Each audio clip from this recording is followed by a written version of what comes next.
For joining us. It is already getting a little bit heated right here even before we begin our conversation this particular morning.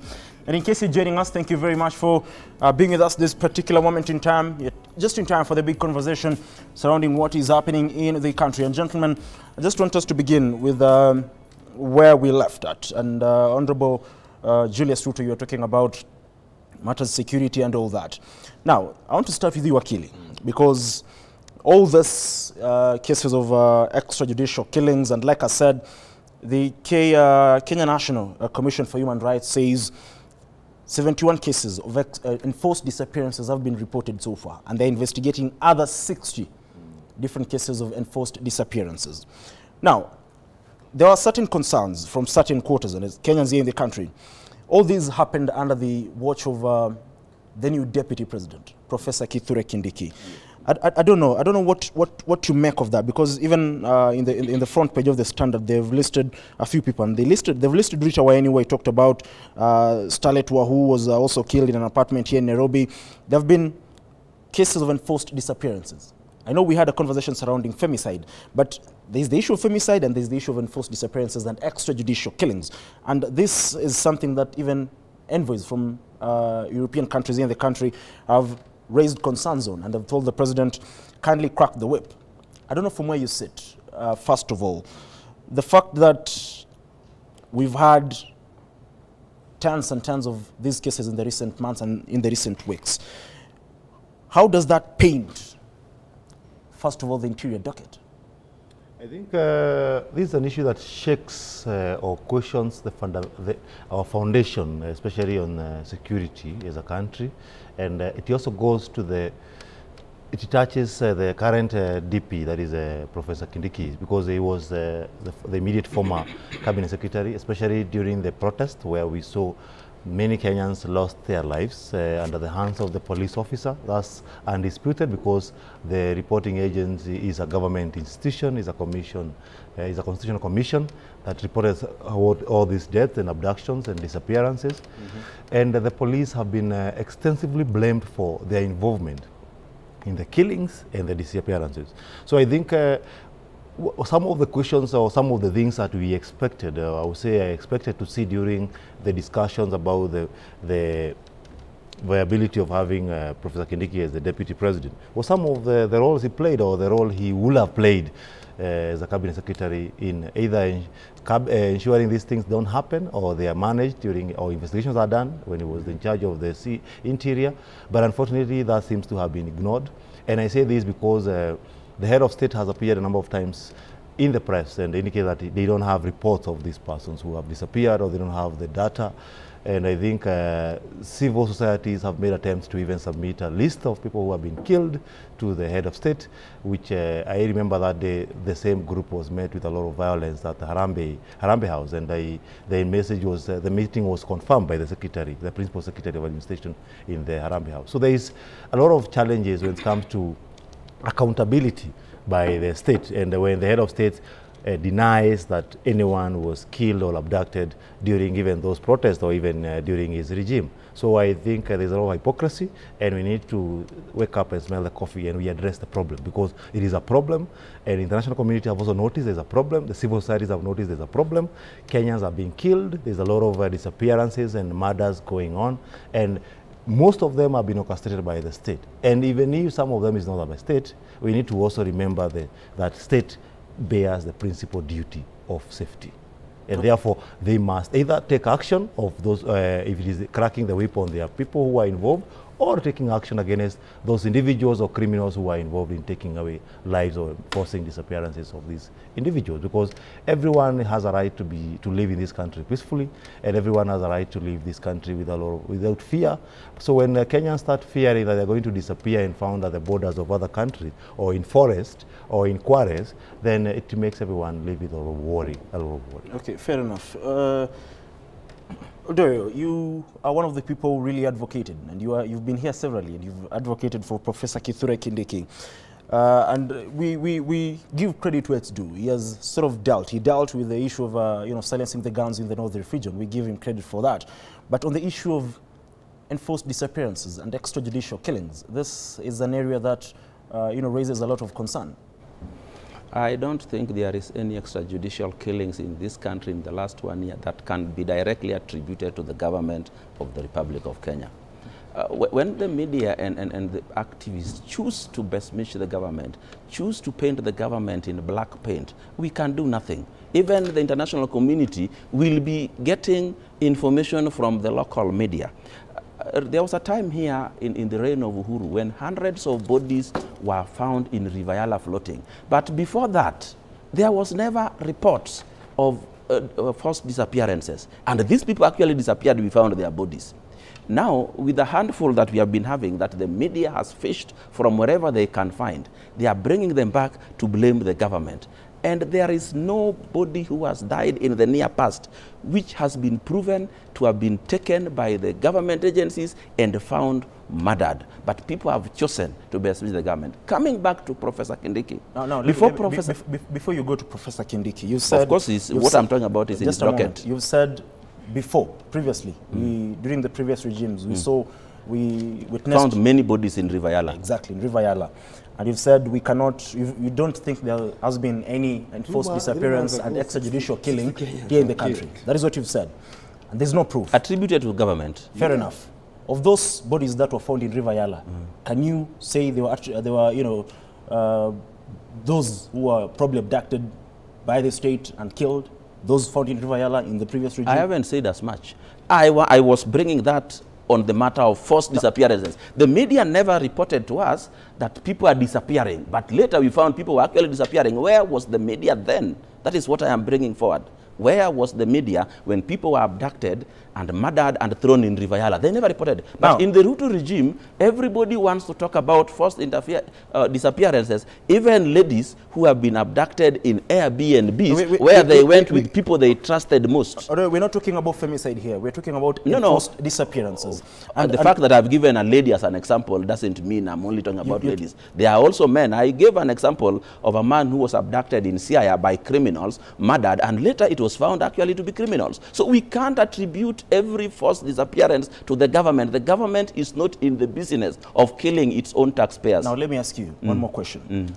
The same government. Now, during the anti-government demonstrations led by the Gen Z, several youth were abducted by masked men who are said to be, belonging to various state agencies, security agencies in the country. Let me finish.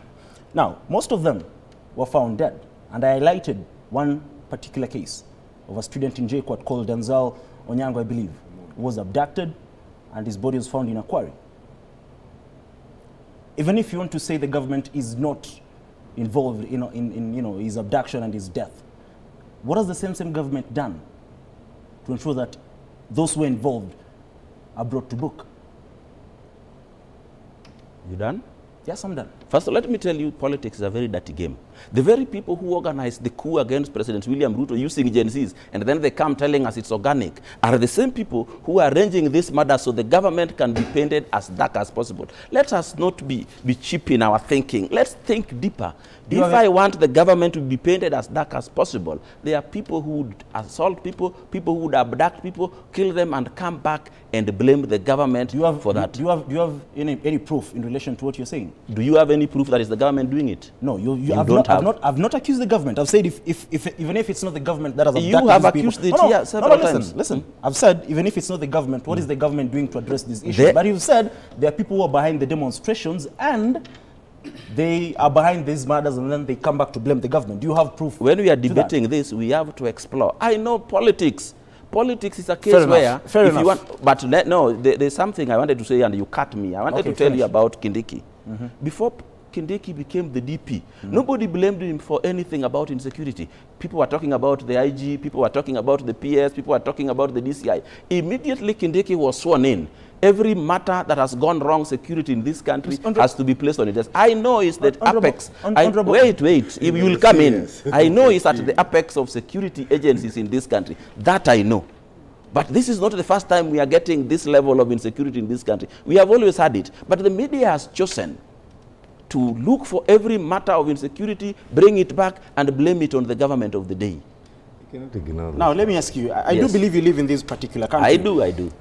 Are you aware that the CS, then, and now the DP, was questioned or queried by the country's National Assembly Security Committee in regards to those disappearances? Yes. Are you aware? I'm aware. Why would you say nobody questioned him about that? So if he was questioned, what were his responses? Definitely, I told you the government is not in the business of abducting or assaulting or murdering anybody. Fair enough. So when criminals do these things and you bring them back and blame it on the government, you are getting it all wrong. Fair enough. Honorable Julius Ruto, I don't know what you make of all these enforced disappearances and extrajudicial killings, because at the end of the day, most of the people who were abducted and they were found dead, even during the Gen Z-led demonstrations, are the youth. At the end of the day, they could be your sons, they could be your daughters, they could be your nieces, your nephews. I mean, we cannot turn a blind eye on this. Okay, first of all, as I said, we are discussing issues that are so emotional to people. Even as we are talking now, some of the followers are victims, have been affected. So first of all, it's good. As we discuss these issues, let's create an environment that we are also concerned of the feelings of the people who have been affected. But nonetheless, to say, maybe a big question I would be asking myself or anybody else, for a person to be blamed to be behind, can we draw a line and look at the objective of these killings and the outcome? What are the intentions? Is the government in the business of eliminating some people for what profit? Sometimes it's good we ask ourselves some questions. Who are these victims who have been killed, who have been found to be killed? What were they doing before? So that we draw a line and now begin to apportion blame that this thing was done intentionally by person A with an objective of eliminating this person, or because of the following stumbling block that this particular person was causing to a given program or policy. Probably up to now, I'm yet to come to that point. What I'm only getting is a competition between a person A and person B. For this case, person A could be government, person B could be another team. Why am I saying this? You look at issues that we were told during protest about K24. Some quarter of people, especially activists, were reporting massacre of people. Yes. Another media came out and proved and said, no, what we found there, in fact, there were no cases reported of direct killings in K24. But earlier than that, there were media everywhere beating and saying government has committed massacre in a given point. Look at the emotions that had already been triggered at that point in time. So that somebody somewhere else or in another city would feel, or in another town would feel, now we have a government that has decided to raid on it people and massacre people. What does that mean? People would uprise. And in that long run, the objective of that point was to have people be on the streets. So what I'm saying is that I think as a society, from my point of view, I don't want to exonerate the government from doing their responsibility. It is the duty of the security of these Kenyans and agencies to ensure they protect with seal the people of Kenya. It doesn't matter who is the person, whether you are a rich, whether you are a politician, or whether you are just a peasant, a mamamboga. That person deserves to be protected under all circumstances. Remember, the agencies are using taxpayers' money to carry out that responsibility of protecting and using the information appropriately, accordingly, and with a precision that is able to secure and safeguard the situation at that point in time. On the other side again, let us have people who are agencies, who are oversight people, doing and reporting facts, issues that have got facts that it can be demonstrated, it can be acted upon. Some of these things have been utilized, as I've said earlier, to whip emotions, not with a good intention. Sometimes, some narrative goods, when it's so good, sounds well, when it's anti-government. Some what we are now discussing, what we are trading across the board, is the narratives that are anti the government. But remember, it is touching on human life. So what I'm saying is this: if you have a privilege of information, be it be an activist, be it be a media, a national media, and the national media, can you come up with clear evidence on what is happening, so that as we also push, because me as a member of parliament and with a responsibility or sworn in to represent the people of Kenya, I would not sit and say I want to be in the same bed with my government that I support, that I come from, when things are not okay. I'm elected by the people of Kenya to represent them. What I'm saying is that, can we lift up now our platform to the extent we're able now to trade with clear figures, like the developed countries. Developed countries, if you look at the way they're doing the investigation, is so scientific in the manner that you're able to trace. They can be able to bring out traceability of the planners, the schemers, the sponsors, the financiers, and in the long run, they're able to net up an issue at the end of it. But what happens here, even a small information that has no factual, we want to trade it. We want to make it a money thing, so that to the extent we're able to hype it until we miss on the real point. In the long run, we distort even the evidence. Honorable Ruto, there are police officers were captured on camera shooting at protesters. There are protesters who lost their lives on the streets of Nairobi. It's 4 months down the line. Nothing is yet to happen in terms of them being arrested. One, as I've said, the way we run our evidence system in Kenya has problems. But earlier before, we are aware IPOA has taken action against some specific police officers. We know even some of them who have already been dismissed. Some of them have been taken action. We are aware those who have been taken to court on the same issues when they were found to be culpable. There was a case of a shooting somewhere here. Was it in Parklands or a City Park? We are aware there are police officers, the government and the court system and the justice system have found them culpable, and action has been preferred against. Where we have a problem, as I've said, we always want to focus on one thing and failing to know even that police officer also deserves a right. I mean, the right of justice, you know, to be here, the fair hearing system. So what I'm saying is, at any given time when you have a matter, let us support and give proper evidence. At times we want to use the camera evidence, and the court doesn't only take that on us, the final evidence. They would want to give some additional evidence far and beyond to be able to attain the reasonability that the judge can use it to say, for sure, this person is culpable. For sure, this person has committed this one. So it is a tall order that also we've given ourselves. But nonetheless, we say, my prayers is that those who have been found culpable, let justice prevail upon them so that Kenyans can feel the injustices have been taken care of. I stand to support and say, anybody, even a police officer who was trained well, was given proper knowledge and training to the level where even by the time you are triggering a gun against the person you are purporting to be a criminal.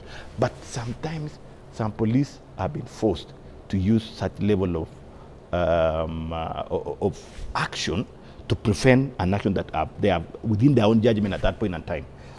Because there are some guys, if you look at their behavior, look at those guys, somebody among the protesters who were found by the same camera, when he kneeled down, bending down, a gun could be able to protrude. Tell me of that person. He's among the protesters, agitating against even where the police are. Where was that? I think it was around this street around Reinsurance Plaza, you remember? Yeah, the same cameras were able to, but they never focus on that. They don't want to focus on a police officer whose social life is threatened. So what I'm saying is, please, for once, as a society, let's speak to ourselves. Let's isolate criminals. And we know them. We know them. Some of these people, as a result of what they're doing, some black market behind it. Some of these killings we are seeing is because of deals going wrong. And they know them. Only that Kenyans have found a way of silencing when it's not necessary. And again, as Odoy was saying, even if these guys would want to come forward and say, we want to provide evidence, because there is no assurity of their protection again, somebody decided to keep quiet. And that is a shortcoming on the part of the agencies, the state. No, if witnesses it is cannot be neither here protected. Of the law, I think The nation of the state. giving automatic bail to capital offenders is the culprit. Because if I saw you murder and I know you are a criminal, I'm not going to go to the police to say I saw you, because after 2 weeks you will be back in the streets, and I am putting my life at the same risk the person I saw you kill was putting himself in. So I think it is very important that we think of reviewing the criminal justice system, especially as concerns giving bail. But there's something I want to tell you, if you allow me. You have been repeating one case where a policeman was shown shooting, and that thing has been repeated again and again, that they were caught on camera shooting. Yes. But we did not see the person who was being shot. And I think when the camera was in the street and it captured the policeman shooting, they should have also captured for us the person who was being shot. Let me ask you. What do you mean? I know what I'm saying. What do you mean the camera should be capturing the person who's shooting? At that point of person action. being shot at the same time? Now I think Mr. Odoyo owes Kenyans an apology on that. wait. Honestly We saw speaking, bodies lying in the streets. someone was found dead. No. If you He was say called Rex this- Masai for his if purpose you of see his the name. He police was called shoot, Rex Masai. then you capture for me the person who has been shot. He was called Rex Odoyo, Masai. Yes, I think It is not what you should think. It is what you should know. The action, eh? No. What we are saying, at that point, that position, the camera was situated to the level of seeing that police triggering, lifting the gun and triggering. At that point, at the same with the good intention, we should be able to see the motion to the impact. Now let me ask you. No, gentlemen. Let me ask you. Let me ask you, Honorable Julius Ruto. Yes. What speed does a bullet travel? How did that camera be able to pick on that? That is the question I'm asking you. Yeah, I mean, no, it doesn't matter. But after the bullet has killed, let us see this policeman we are showing here has killed that man there. This camera was so good and specific, only programmed to one hand. It was. Listen. The police, the cameras. Anyway, okay, let's just finish. The cameras were aiming because when a police officer points a gun at someone who's not armed, what are you talking about? And people were seen falling dead on live TV.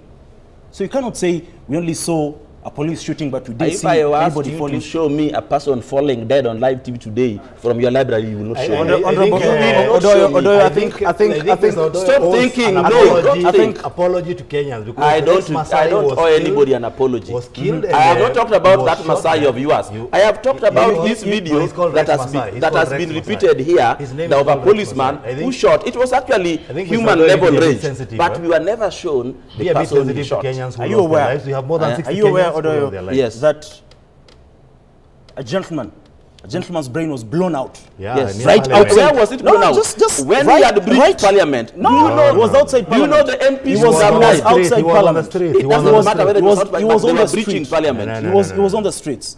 The fact that you're saying he had breached parliament shows that you are not aware of where he was. You're not aware of the situation. Yeah. He was live on TV. We saw him. You see, they say he who alleges must prove. I am telling you, what was going on in the streets in Kenya was a war situation. There were people there, the demonstrators. I think let's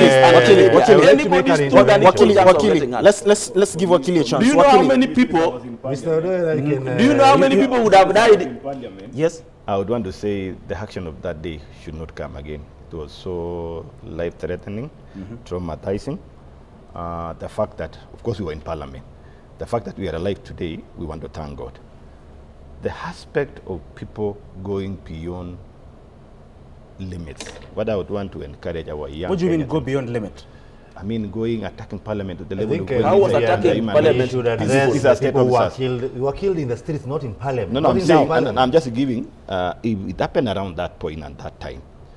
The judgment of the person who took the gun, I don't know. If I would meet him today, I would ask him what was happening. What judgment did you deduce to the level of picking on that person and not anybody else? I don't know. But I know security officers and security instruments have a way of making judgment at that point in time. But the attitude behind those people, the energy that drove those people to the level of going, I would want to say those who went to the kitchen, I think I would want to say they are just Kenyans, you know. They got excited. In fact, some of them went there, they found the meals there. Even you yourself, you would laugh and feel. But these are Kenyans. They wanted to feel that point of going to. But those who went even inside the chambers, if you would meet Bishop Koskei today and talk to him, because he was found there by virtue of his situation and the other lady. Some of us whom we were well enough at that time, we could not even carry him to a safety point because certainly things have changed. Even your own personal guard who is outside there could not come for you. Even if it would come for you, how many people would that personal bodyguard kill for you to be safe? Anyway, I would say the situation there is that I want to encourage Kenyans. There are some boundaries you can manage in a situation. Because those people who went beyond that, those who came out to the chamber inside, those guys, the way they are dressed, the way they are masked themselves, you can tell the intention was far beyond normal protest. There's something they wanted to achieve. At that point, the judgment of those few officers who have been assigned the responsibility, higher level of security responsibility to do so, I would wish, I can't tell who is this person, to know what was the judgment to the level we found such kind of killings around there. So some of the issues we may not discuss, but what I'm saying, even us as Kenyans, let us also serve some limits. Okay. Yes. I think what I like about Mheshimiwa is he acknowledges that those who were killed, they were shot by officers. And I think the question we are asking is, for the last 4 months, has anyone been called upon to even that was the question I asked. Action taken? Some of the investigation processes, my brother, are not so loud. Allow those people use their intelligence. Honorable Ruto, let's just take a brief breath and then we'll continue this conversation. I'll give you time to respond to that. That's okay. Thank you.